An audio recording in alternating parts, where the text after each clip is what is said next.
Topic today, socialism. Let's debate. All right, I'm gonna bring in both our right winger and our left winger. On the right, Jorge Galicia. He is a speaker for both TFAS and the Dissident Project. And on the left, Max Burns, Democratic strategist and founder of Third Degree Strategies. So guys, you know the rules, but let me tell you the audience real quick. No filibustering. I'm gonna keep a rough clock on this. And you got to listen to the moderator and no personal attacks, okay? So since the topic is socialism, I love the first question here because everybody's got a different answer. Jorge, I'll start with you. What is socialism? Well, first of all, thank you for the invitation. It is an incredible honor. And for me, well, socialism is a system where basically the government owns the means of production. With the purpose of redistributing the wealth in a more equalitarian better. That's supposed to be the mission, but of course, every time it is implemented, it fails. Okay, Max, what is socialism?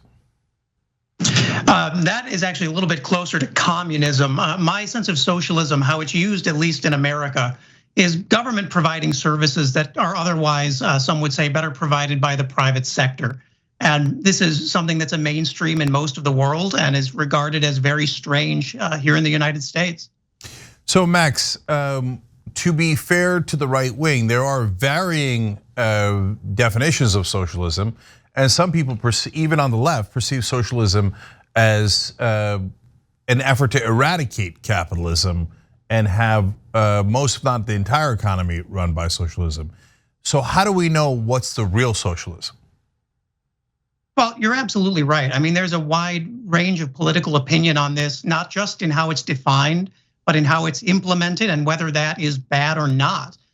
You find socialism by talking to people in the countries where we're looking at, talking to people in the United States who identify as socialist and see that as, in their minds, a government that has some larger responsibility in healthcare, has some larger responsibility in regulating private industry, not in destroying capitalism so much as supplanting some of its weaker spots. And that's at least how socialism is really viewed in the mainstream in America. Jorge, what do you think are the dangers of socialism? Well, for me, the main danger of socialism is the destruction or the abolition of private property. I came from a place where, thanks to this kind of mentality, we saw how the government. By the way, I came from Venezuela. I don't know if we clarified that, but in Venezuela, I saw how the government back in the 2000s started to confiscate thousands and thousands of private businesses within Venezuela, and by doing so, they basically destroyed our individual liberty because liberty without private property is basically impossible to have. And thanks to this, well, we saw all of the collapse that we. That's the reason why I'm here. I was an advocate for freedom in Venezuela because I basically stopped eating properly. I was not, my quality of life decreased so bad thanks to these politics that were promoted by Hugo Chavez and then by Nicolas Maduro and all of these politics, by the way, were cheered by a lot of leftist politicians here in the United States, especially during the 2000s when they seemed to be working, right? But for me, well, the danger of socialism is that the abolition of individual liberty at the end. So I'm going to stay with you for a second, Jorge. You said a lot of businesses were seized.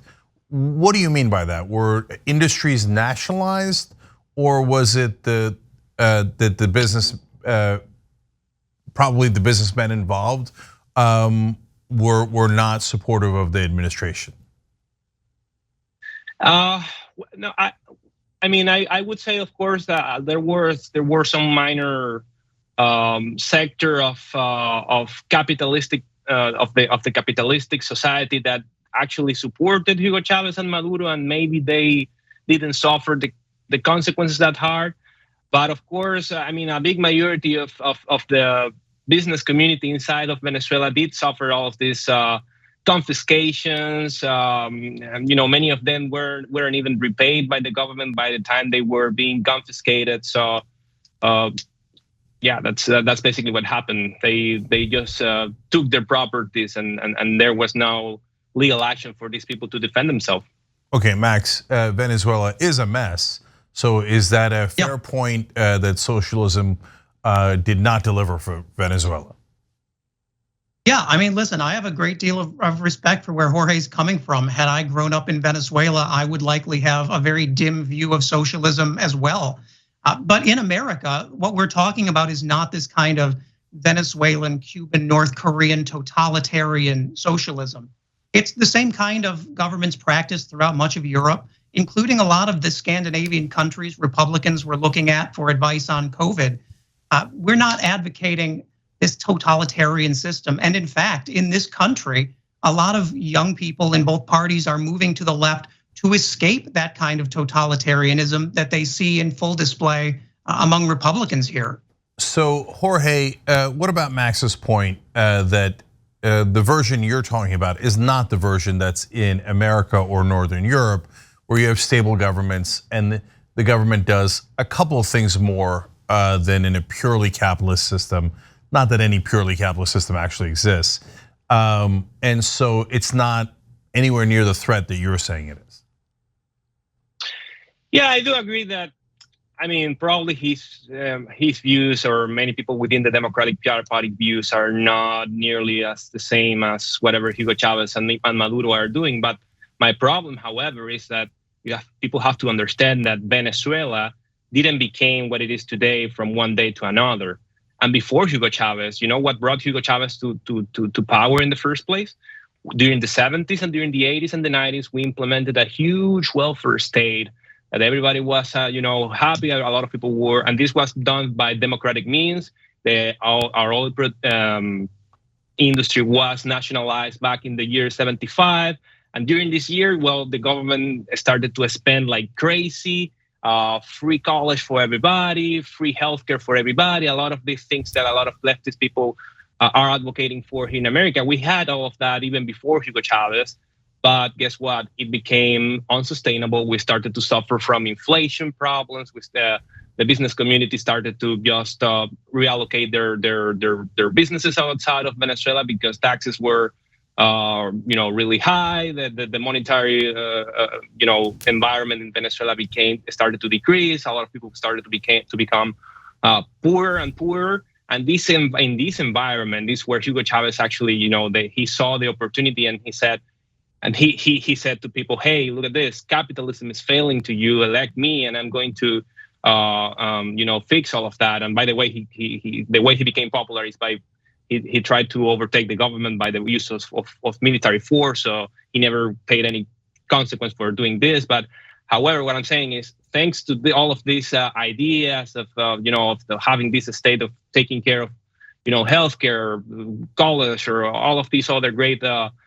Spheres of life that led Venezuela into the hard version of socialism that we have today. Because at least according to Hugo Chavez, the reason why Venezuela was doing bad during the 90s and the 80s through it was doing kind of bad was because of capitalism, but it was never capitalism. It was always government mismanagement and government overspending. So Max, what do you say to this domino effect theory? Where if you do a welfare state, it leads to more socialism until you get to Venezuela's state today. I think there's actually an interesting point that Jorge made in there, is that in that story, in the timeline, it's not so much the universal health care or the better roads that turn people against the democratic system. It's a leader who's willing to capitalize on inequalities economically, on unhappiness domestically, to seize power. And we had a situation like that just over a year ago on January 6th. But it was not socialists and lefties who were attacking the government trying to overthrow our system. That was Republicans who had pledged to protect these institutions. It was, in fact, all of the socialists who were aghast that that kind of thing would have happened. And to this day, they've paid no consequence for that. There's been no sign that will be punished at all. And it's something that really reflects, I think what Jorge is saying is that this is an issue of leaders and it's an issue of character. And that if a system is jeopardized by those leaders, they can easily exploit it to take power regardless of what your economic model is. So Jorge, you mentioned oil as well. And obviously in Venezuela, that's an enormous part of the puzzle. So when oil prices were high, socialism seemed to be working under Hugo Chavez. Oil prices plummet, and all of a sudden, Venezuela collapses. And then you talked about totalitarianism, which Max just referred to. So is it possible that it's more the fluctuation of oil and the drive towards totalitarianism that's causing the problem rather than socialism?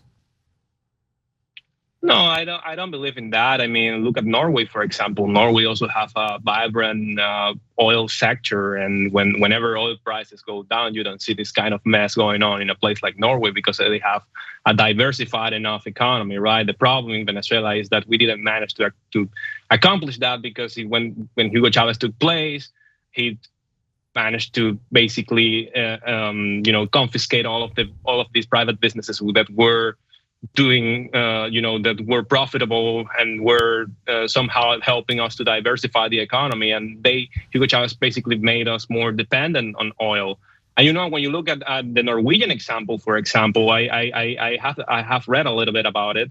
By the way, their oil industry is also owned by the state, but they took a very different approach when it comes to managing the profits. They didn't use all of the oil revenues to just subsidize whatever, I don't know, college or medicine or whatever. They just took all of this money and they reallocated in the global financial market. They bought different stocks, and they have this massive sovereign wealth fund. And after they save a lot of money, they actually using that money to finance all of their welfare state, right? But they first save a lot of money, and then they are using that money to finance different things. Here in the United States, unfortunately, we don't have that. We're dealing with a horrible deficit problem. The debt is growing every single year, regardless of which administration is in power. And by the way, a lot of I consider myself I'm a conservative. I'm a fiscal conservative. And I feel like fiscal conservatism is kind of being forgotten inside of the Republican Party, and we as conservatives need to fight against that. I mean, not a lot of people is talking enough about this, but until we don't fix that problem, that monetary issue, and then we're already seeing some of the consequences when we see inflation, for example. We cannot start proposing, free housing or free healthcare or free college tuition because we cannot. I don't believe we can afford it, at least right now. Max, what do you think about the example of Norway? Well, I think that there's a great point there that socialism is popular because in many ways the system we have right now is completely failing to meet needs. There's concern that more Americans, especially younger Americans in both parties, are starting to view socialism favorably, that they're starting to equate it more with Norway and Scandinavia and less with North Korea. And that's not socialism's fault. It's the fault of a system that is wildly unrepresentative economically, where people can't earn a living wage, where they feel that the system is rigged against them, where they see these handouts to the ultra rich and yet cannot get a COVID stimulus check to save their lives. That's what drives people to view socialism favorably. And that's a problem that capitalism needs to correct in itself. The answer is not to make it harder to access socialism. It's to either fix capitalism or start listening to some suggestions. Jorge, doesn't the Norwegian example go against some of your earlier points? Because Norway is considered socialist by almost all other countries. And now it's not the same kind of socialism that you have in Venezuela or North Korea. But that's because what's mixed in with North Korea and to a large extent in Venezuela is totalitarianism. And so, and Norway does have a very strong welfare state, as you acknowledged. So doesn't that go a little bit against what you were saying earlier? No, I don't believe it goes against. First of all, I don't believe Norway is an example of socialism. You have a vibrant capitalistic economy working on there.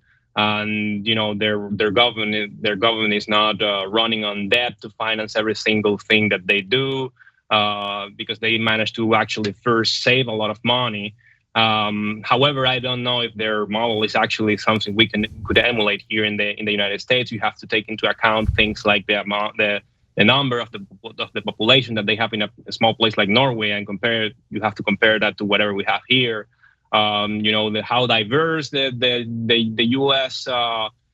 Is as a country compared. When you compare it, you make the contrast with a place like Norway. I mean, it is not I don't believe it is something that we can emulate one by one, right? But nevertheless, even if you actually try to do so, I don't believe whatever Norway have is socialism. And my concern is, a lot of politicians in the left, they claim, yeah, we want to be like Norway, like Finland, like whatever. But many of these countries actually have like freer economies than the one we have right now in the U.S. And when these very same people say to be advocating for, I don't know, their Norwegian style or whatever, whenever for example, they praise people like Castillo, the president of Peru, who was recently elected, they celebrated that. And he is nowhere near whatever he's proposing and he's doing in Peru is nowhere near to the Norwegian style or whatever, or they praise Fidel Castro, or they praise Hugo Chavez, or they advocate for rent control, or I mean a lot of policies and a lot of their ideas do not really resonate to whatever they have in countries like Norway or this Finland or whatever. I think this conversation partly proves what we started with, which is that I don't think anyone really knows what socialism is. Whenever the right wing says socialism, I think they mean something completely different than when the left wing says socialism. I mean, if we can't even agree if Norway is socialist or not, that shows you part of the problem with this entire conversation. And no one's ever corrected it, right? No one's ever clarified it in mainstream press. But Max, to Jorge's substantive point, I think that part of what he's saying is, well, when you go further and further left, it always ends in disaster. So if you start with Norway, but then you start heading towards Venezuela and then Cuba and then North Korea, well, the communist governments certainly have proven to be a disaster. So he's worried about, I'll phrase it for him in a slightly different way, creeping socialism, if you will, and that leads to that bad result. What do you say to that? Yeah, and I think that would be something to be worried about if anyone on the left in America was actually proposing that kind of socialism, almost communism approach. But they simply are not. I mean, they're proposing things that even by the standard of Europe are moderate. And if it is a socialist, very slow one. And I think it's just a very difficult thing for me to take seriously that we should be afraid of the secret socialist plot when we literally have the far right, authoritarian right, banging down the doors of government buildings, trying to take over the government. It seems to me that the clear and present threat of authoritarianism is right there. It's just about correctly identifying which one it is. Well, it's a tiny bit off topic, but close enough, and Max mentioned it there. So Jorge, does that concern you when you see the January 6th riots and trying to take over the building and talking about hanging the vice president?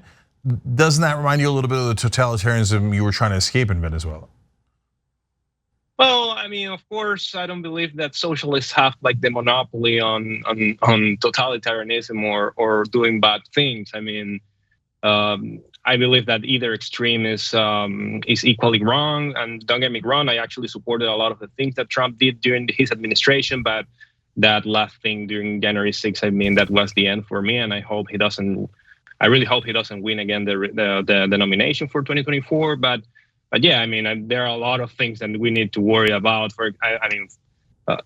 And I see this tendency also inside of a lot of Republicans that they are trying to, for example, they say they have this claim that that Nazis were socialists, for example. I mean, even their name, and when you read in their name, the word socialist is there. But when you see when you compare what they're saying, like when they don't believe in equalitarianism, they actually are saying that some men or that Jewish are inferior men than what anybody else or stuff like that. That doesn't sound really socialist to me. So I mean, we have to admit that the dangers come in different shapes and forms. Socialism is not the only danger that we're currently facing, in my opinion. So I try not to take sides as I'm moderator, but I will clarify that the Nazis were definitely right wing, not left wing. And yes, totalitarianism definitely exists on both sides when you get to the extremes. So now, let me stay with you, Jorge, one more time here, because I'm trying to find the lines now. So Max mentioned earlier, for example, universal health care. Now that is true in the rest of the developed world and is considered more towards socialism because it's the government running health insurance. But the rest of the developed world has it. So would you be okay with that? Or do you think that's too socialist? You're talking to me or? Yeah, Jorge, I'm talking to you. Oh, okay. No, I do. I mean, I believe it is a good thing to want, and I mean, it's a good dream to have. But I don't believe it is nowhere. I don't believe it is doable. Again, look at the deficit, look at the debt, look at the spending problem we currently have here in America. I don't believe the current model we are following is sustainable. And if we keep adding more stuff to the government to do, if we keep financing more stuff for freely to to people, I don't believe that's going to lead to anywhere good. I believe right now we should be looking for places in our budget to make cuts, to save money on different stuff, to bring back stability in the budget, to try to stabilize it. Talking about healthcare for free healthcare for everybody or college tuition or whatever. I don't believe that's the talking points that we should be promoting, at least not for now. Max, how about you on drawing the line?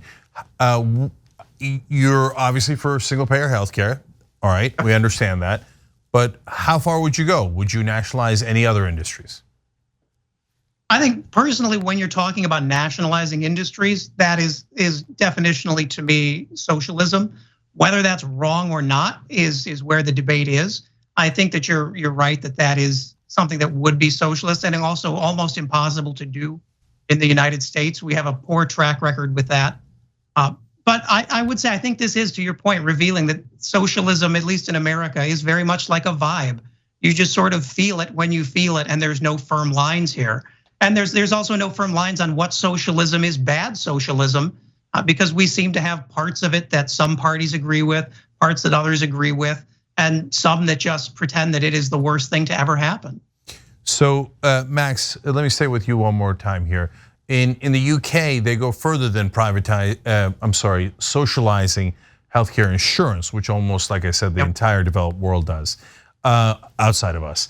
But they nationalized healthcare itself, doctors, hospitals, etc. So would you be in favor of that? Yes, I would. And I think that this is one of the things that is the biggest scare line among Republicans, this idea of national healthcare. But you look at our American healthcare system as if it's any prize, as if we're not spending the most of anyone in the world for some of the worst outcomes. I think changing this, or at least running pilots to show that it's viable, would be a great step forward. Okay, well that's clear. Jorge, I don't have to ask you if you agree. I know you don't. No. Yeah. Actually, if I go may ahead add, real quick. Yeah, of course. Healthcare is a big issue. And what people really don't talk enough about is that, okay, yeah, healthcare is kind of really, it's incredibly expensive here in America, and we need to fix a lot of things. But what people are not failing to mention is that the reason why healthcare is so, is so expensive in America is because of government intervention and government protecting all of these big companies and pharma industry. And I mean, I do agree when I hear, for example, I don't know, AOC or Bernie Sanders, whenever they describe the problem, I kind of agree with what you're saying. I don't agree with their solutions. For example, the fact that Americans cannot import medicine from Canada, even despite the fact that it is 3 times cheaper in a place like Canada or other places in the developed world, or the fact that hospitals cannot be built without the permission of other hospitals in the area. I mean, it's crazy stuff like that.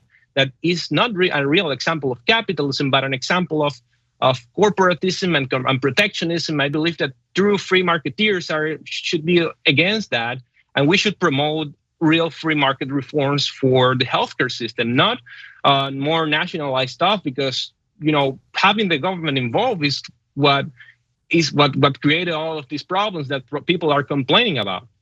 I think miraculously we've reached agreement at the end here. Let me see if I can summarize and see if you both agree.